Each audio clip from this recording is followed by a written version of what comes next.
Okay, Assalamualaikum warahmatullahi wabarakatuh. Selamat pagi. So, apa khabar semua hari ni? Okay, saya harap dah puas bercuti. Jadi, pagi ni saya harap semua dah bersedia untuk meneruskan kita punya PDPR. Jadi, untuk hari ni, sebelum cuti hari tu, saya dah habiskan tentang struktur jantung, di mana awak dah kenal struktur jantung, dah tahu nak label, apa fungsi-fungsi bahagian setiap struktur jantung tersebut. Jadi hari ini saya nak pergi lebih detail iaitu kita punya subtopik yang seterusnya iaitu peredaran darah melalui jantung.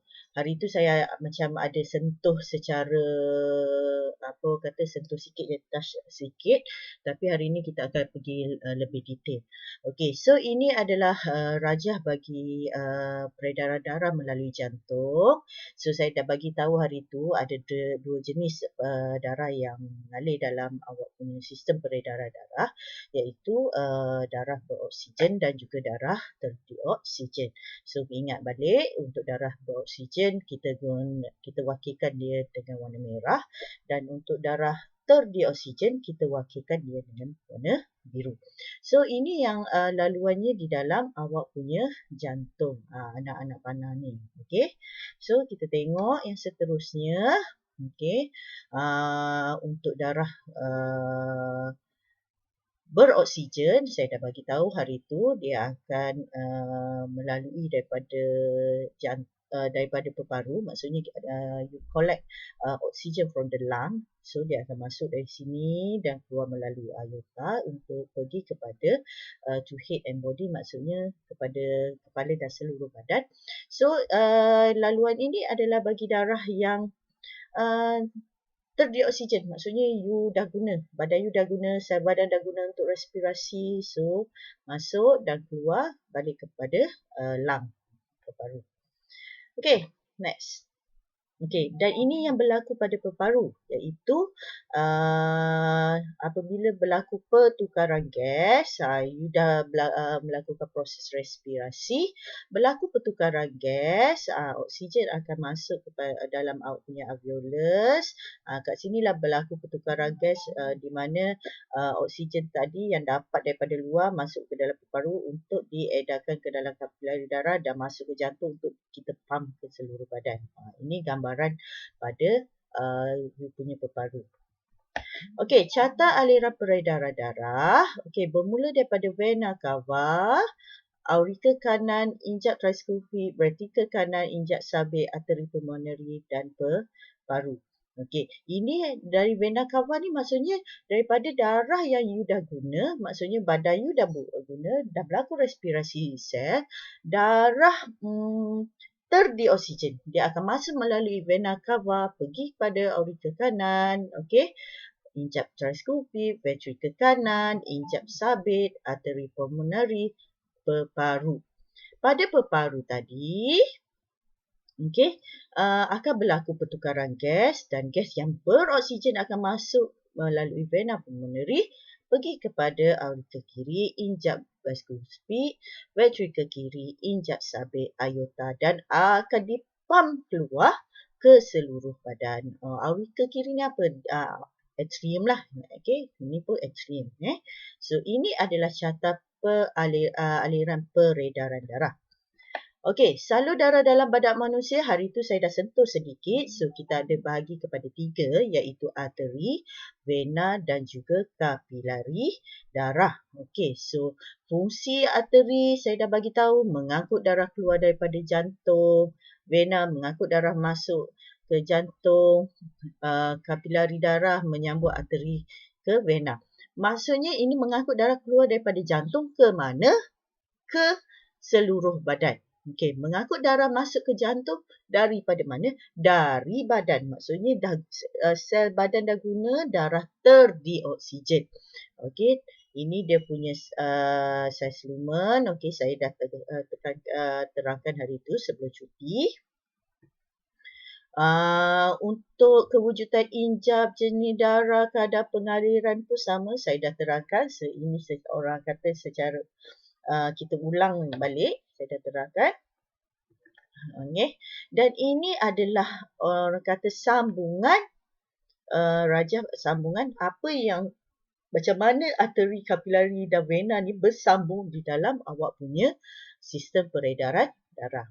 Ini sambungan dia. Dan ini adalah gambar, orang kata kalau tadi kita nampak gambar 2D, yang tadi tu gambar 2D, ini adalah gambar 3D, macam mana bentuk arteri, vena dan juga kapilari darah.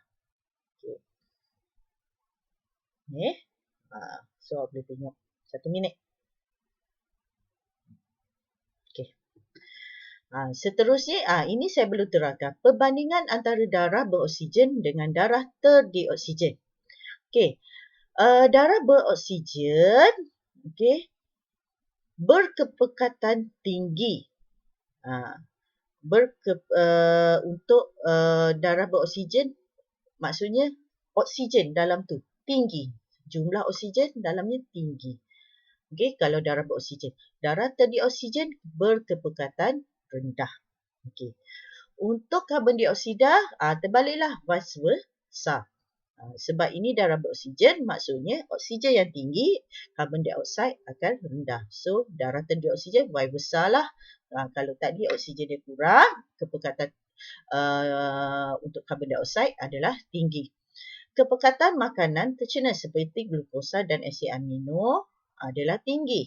Okay, sebab apa? Ini darah beroksigen. So, kita akan bawa ke sel-sel badan. So, kat sini, apa yang sistem pencernaan dah buat kerja, okey, kat sini yang akan dibawa untuk ke seluruh badan.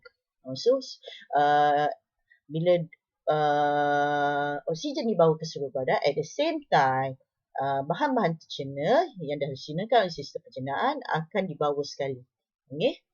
So, darah terdeoksigen sangat rendah. Okey, bahan perkumuhan kat sini tiada sebab kita baru hantar nutrien kepada awak punya sel badan. Darah beroksigen, dia akan bawa oksigen dan nutrien-nutrien untuk digunakan oleh sel badan awak. So, bahan perkumuhan ni akan ada di mana? Pada darah terdeoksigen. Sebab apa? Darah terdeoksigen dah berlaku respirasi sel. Badan awak dah guna nutrien tu. Badan awak dah guna oksigennya. So, apa yang dibawa oleh darah terdeoksigen, dia akan keluar balik adalah darah, apa orang kata ni, bahan kumuh dan juga karbon dioksida. Okay. Selalu darah yang membawanya adalah arteri. Semua arteri bawa darah bawa darah beroksigen dan juga vena pulmonari. Kecuali saya bagi tahu hari itu, hanya satu arteri yang bawa darah terdeoksigen, iaitu arteri pulmonari. Sama juga dengan vena. Semua vena bawa darah karbon dioksida. Kecuali satu, iaitu vena pulmonari. Dia akan bawa darah beroksigen. So, ini dia. Okay. Warna darah merah cerah. Sebab dia contain a lot of oxygen. So, bila contains a lot of oxygen, warna darahnya cantik, merah cerah. Dan kalau darah terdeoksigen, dia banyak karbon dioksida. So, dia akan warna merah tua. Okay. Darah teroksigen perlu diangkut ke paru untuk ditukar menjadi darah beroksigen. Itu yang berlaku tadi pada paru. Bila dah habis guna, maksudnya sel badan dah habis guna oksigen, so dia akan masuk melalui vena cava dan pergi pada jantung, keluar pergi kepada paru-paru. Okay, they collect what we call that, we collect the oxygen, then masuk balik dalam awak punya paru. Berlaku pertukaran gas kat situ. Dalam paru-paru akan berlaku pertukaran gas. Okay. So, sistem peredaran darah awak ni ada dua jenis, iaitu peredaran pulmonari dan juga peredaran sistemik. Okay. So, ini gambar. Kita panggil dia sebagai sistem peredaran ganda dua sebab ada dua jenis sistem peredaran baru lengkap. Awak punya sistem peredaran. Tak boleh lalu satu je. Kalau lalu satu je, maksudnya tak jadilah awak punya sistem peredaran. Okay. So, ada dua. Peredaran pulmonari dan peredaran sistemik. Okay. So, ini gambar dia. Apa dia peredaran pulmoneri? Mengandungi salur darah yang mengangkut darah dari jantung ke peparu dan kembali ke jantung. Okey, darah terdeoksigen dibawa melalui arteri pulmoneri ke peparu. Dalam paru-paru, karbon dioksida disingkirkan dan oksigen diserap ke dalam darah. Darah beroksigen dibawa melalui vena pulmoneri dari peparu kembali ke jantung. Dari jantung, darah beroksigen dipam ke seluruh badan melalui peredaran sistemik. Okey, ini adalah peredaran pulmoneri. Okey, secara ringkasnya peredaran pulmoneri ni apa? Bawa darah daripada jantung, okey, pergi ke peparu. Pada peparu berlaku pertukaran gas, okey, dan bila berlaku pertukaran gas, okey, dah collect oksigen tadi dibawa kembali ke jantung. Ini peredaran pulmoneri. Nah, dan jantung ni apa? Darah yang terdeoksigen. Darah yang terdeoksigen yang digunakan dan masuk melalui jantung pergi kepada paru-paru untuk ditukar menjadi darah beroksigen. Dah collect oksigen, so dia pergi balik masuk ke dalam jantung. So ini adalah peredaran pulmoneri. Okey, yang kedua, peredaran sistemik. Okey, peredaran darah daripada jantung ke bahagian-bahagian badan kecuali peparu dan balik ke jantung. Darah beroksigen, okey, kat sini darah beroksigen. Okey, sebelum ni tadi kita dah ada darah beroksigen tadi kat sini. So, darah beroksigen pada jantung akan dipam kepada badan. Okey, semua bahagian badan kecuali peparu. Okey, sebab peparu ni tempat pertukaran gas. Semua bahagian badan, maksudnya dekat kepala, tangan, kaki, tengkuk, semua bahagian badan. Okey, ini darah beroksigen pergi kepada semua bahagian badan. So, bila badan dah melakukan respirasi sel, maksudnya dah sampai pada bahagian kepala, otak awak dah guna, okey, oksigen tadi dah guna, so dia akan jadi darah terdeoksigen.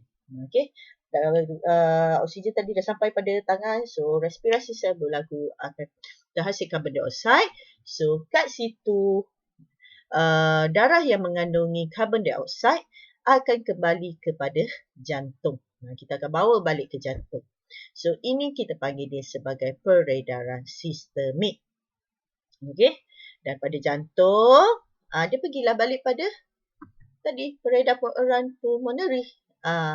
Maksudnya darah terdeoksigen tadi pergi balik pada peparu, berlaku pertukaran gas. So, pergi balik pada jantung. Dan jantung tadi dah ada darah beroksigen hantar pada badan, dah guna darah tadi dah jadi darah terdeoksigen hantar balik pada jantung. So, ini dua peredaran yang berlaku dalam sistem peredaran darah bagi manusia, iaitu pulmonary systemic. So, dia akan continue list non-stop. Okey, peredaran darah ini berlaku non-stop. Pusing. Ini yang berlaku dalam sistem badan awak. Okey. So, secara ringkasannya, saya boleh bahagikan macam ni lah. Okey, peredaran pulmoneri, peredaran sistemik. Okey, pulmoneri melibatkan kat sini sahaja. Ini lung, kat atas ni peparu. So, darah terdeoksigen tadi, okey, daripada jantung pergi pada peparu, berlaku pertukaran gas, jadi darah beroksigen warna merah ni, dan hantar balik kepada jantung. Okey, bila hantar kepada jantung, okey, so jantung akan pump keluar darah beroksigen, guna badan awak guna. Okey, bila badan awak guna, berlaku darah tadi akan jadi darah terdeoksigen sebab dah ada karbon dioksida. So, badan tadi akan hantar masuk balik ke jantung. So, ini adalah peredaran sistemik. Okey, nampak So, ini jantung. Darah terdeoksigen keluar daripada jantung, dihantar kepada peparu. Okey, jantung, peparu. Berlaku pertukaran gas kat sini. Okey. Oksigen kita collect.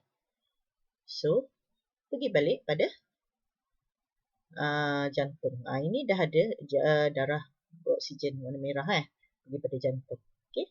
Sampai di sini dia akan jadi peredaran sistemik. Okey. Ini oksigen hantar darah yang beroksigen dihantar keluar daripada badan, daripada jantung ke badan. Okey. Ini. So badan guna jadi darah terdioksigen hantar balik ke pada jantung. Okey. So ini adalah peredaran sistemik. Okey. Boleh faham? So hari ini saya ajar kita belajar sampai situ dululah. Okey, iaitu tentang dua jenis, iaitu peredaran pulmonari dan juga peredaran sistemik, dan juga sedikit perbezaan tadi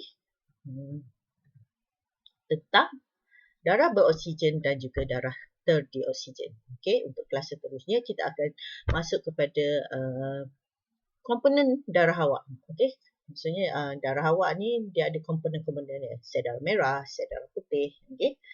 So, yang penting kat sini, awak kena tahu laluan bagi sistem peredaran darah awak. Maksudnya dia masuk ke mana, keluar ke mana daripada jantung awak. Dan juga, you have to know about this one. Okay, peredaran darah ada dua jenis, iaitu pulmonary dan juga systemic. So, what the difference between pulmonary dan juga systemic? Okay, so ini different perbezaan dia. Okay. Saya bagi awak tengok lagi sekali. 1, 2, 3, 4, 5. Okey, 5 saat. Dan peredaran sistemik. 1, 2, 3, 4, 5. Okey, 5 saat. Dan ini dia punya ringkasan dia. Yang tadi tu ayat panjang-panjang. So, this is dia punya ringkasan dia. Okey. So, latihan ada pada link yang saya akan berikan. So, pada masa yang sama, lengkapkan buku ni. Buku biru awak, macam biasa. Muka surat. Okey. Muka surat 43. Saya lupa lah, saya dah bagi tahu belum. Sebelum cuti suruh buat muka surat 43. Okey. Muka surat 43. Dan juga 44. Muka surat 44. Okey. Dan ada satu lagi latihan. So, saya akan bagi pada link. Yang itu buat dalam buku nota. Sama ada awak print, awak boleh print. Latihan tu kiranya sambil buat, dia akan jadi nota awak. Okay, so boleh print dalam buku nota ataupun boleh salin. It's up to you. Okay, so latihan yang satu lagi tu saya akan bagi pada link yang awak boleh tulis juga untuk kehadiran awak. Okay, so terima kasih untuk kelas hari ni. Anything can PM me secara personal.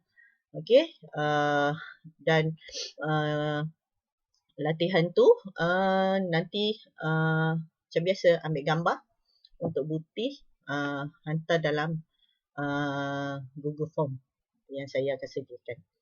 Okey, Assalamualaikum warahmatullahi wabarakatuh. Dan salam sejahtera. Kita jumpa lagi pada the next class. Okay, bye-bye.